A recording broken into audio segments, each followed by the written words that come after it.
जालना शहरात आयोजित करण्यात आलेल्या क्रिकेट स्पर्धेत क्रिकेट खेळत असताना एका 32 वर्षीय तरुणाचा हृदयविकाराच्या झटक्याने ग्राउंडवरच मृत्यू झाल्याची घटना घडली आहे।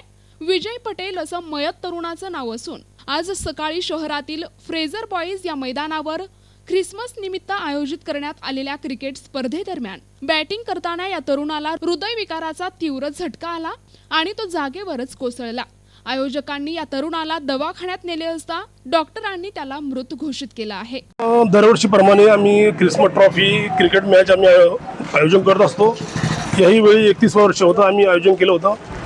आज ख्रिस्ती कॅम्पच्या मुलाचं आज मॅच होतं त्यांचा सकाळी 10 वाजता। त्याच्यामध्ये विजय पटेल खेळत होता। बॅटिंग करत असताना त्याला अचानक काही चक्कर वगैरे आली, तो खाली कोसळला। त्यात मग त्याला दवाखान्यात नेण्यात आलं। दवाखान्यामध्ये डॉक्टरने त्याला मृत घोषित करण्यात आलं।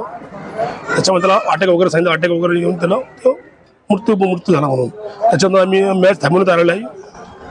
खेळाडूचं नाव काय आणि तो कुठला आहे? विजय पटेल आहे तो, त्याची इथं सासरवाडी आहे बघा, नातेवाईक पण भरपूर आहे त्याचे, राहायला मुंबईला आहे। काय नाव आपले? भोला कांबळे। NTV news Marathi, Jalna.